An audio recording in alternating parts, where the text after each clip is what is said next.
we're developing a society because of all of these different toxins known to affect brain function. We're seeing a society that not only has a lot more people of lower IQ, but a lot fewer people of higher IQ. In other words, a dumbing down, a chemical dumbing down of society. So everyone's sort of mediocre. That leaves them dependent on government because they can't excel.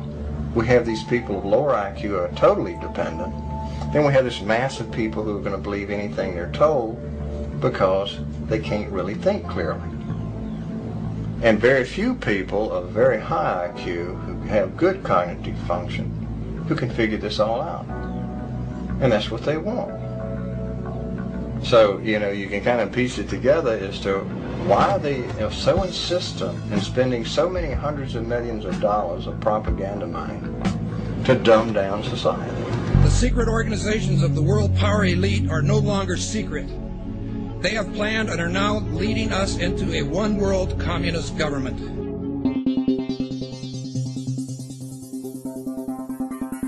It's no longer a theory.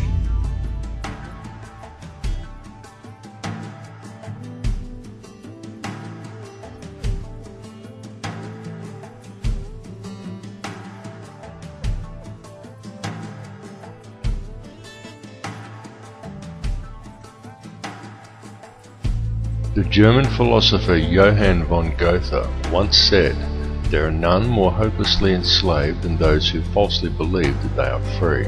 But few who hear the words ever realize that they are the ones to whom Goethe was referring. For the reality is that every person in the civilized world is enslaved from childhood.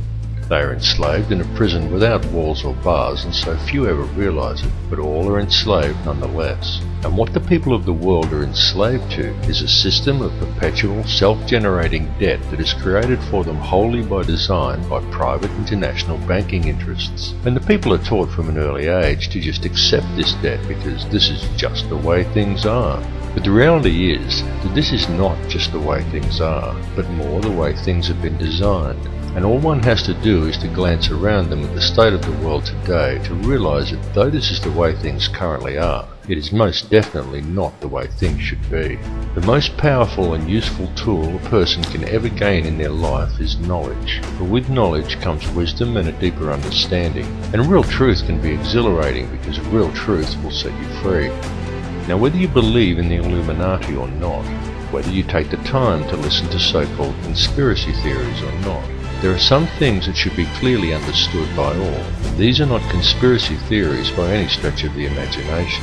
They are well documented, quite traceable, and very provable facts. And these facts are as follows. There is one ruling bloodline that exists on this earth. This ruling bloodline is very old. It is the same bloodline that has always ruled the earth ever since the days of ancient Egypt, and it is very pervasive. For example, many people think that anyone can get to be President of the United States, but the reality is that all US presidents have been Freemasons, and a large number of them are in fact related, and their lineage can be traced back to European monarchy, and in particular to the line of William of Orange. This elite bloodline can actually be traced back a good deal further than William of Orange, and even back as far as the royalty of ancient Egypt, and it is this very same bloodline that has ruled the earth ever since, and to which the British monarchy and the current US president can both ultimately be traced. Many people may be surprised to learn that US President George W. Bush is in fact the 13th cousin of Queen Elizabeth II, the current British monarch. Reverence for the royal bloodline and worship of Amun-Ra is still carried out in the world today, though it is veiled and secretive, but the symbolism remains true, as always, hidden in plain view.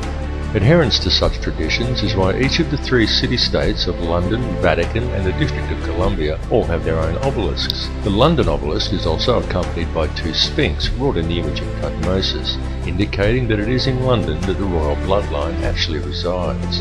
The fact that out of all the pharaohs to choose from, the London Sphinx depicts Tutmosis is actually very telling indeed for a number of reasons, but that is another tale. The British monarchy is steeped in ancient traditions and symbolism, and they do not attempt to hide these connections. They just don't mention them or answer questions about them. But the signs and symbols are right there for discerning eyes to clearly see, again, as always, hidden in plain view. Just to look at the royal coat of arms, the royal regalia and the coronation throne clearly demonstrates these connections. and the evidence linking these rulers to the one bloodline does exist. All the information to verify these claims lies within the public domain. It is up to each of you to connect the dots yourself.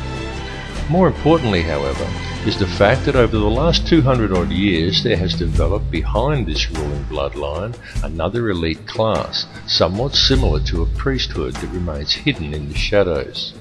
This shadowy priesthood is the money changers, the international banking elite, consisting of 13 very influential families, and it is this shadowy elite who ultimately controls things from behind the scenes. This control is achieved through covert manipulation of the global money systems and maintained through an intricate web of interconnected secret societies, through which control over the flow of all money, all resources, all food, and more importantly, all information through manipulation of the world's educational institutions and corporate media is also achieved.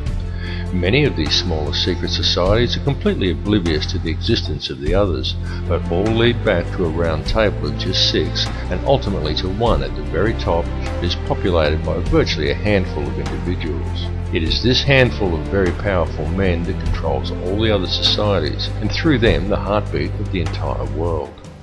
The society that sits at the very top was founded on Knights Templar traditions in Bavaria in 1776 by a man called Adam Weishaupt, and this is the Order of the Illuminati.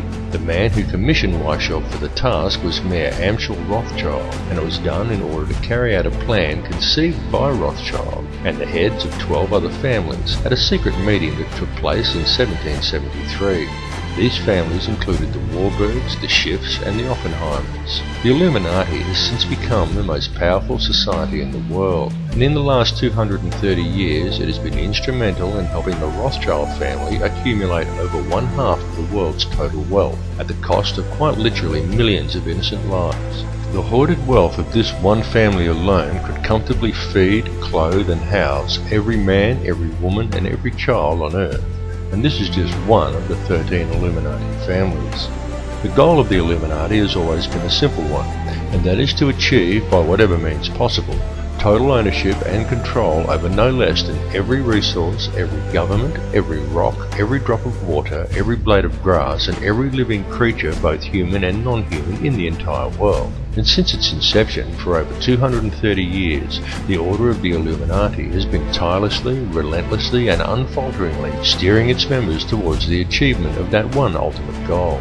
Through secrecy, they have so far been extremely successful in their endeavours. In fact, so much so that we are right now living in the time when they intend to see this long-spanned work come to fruition.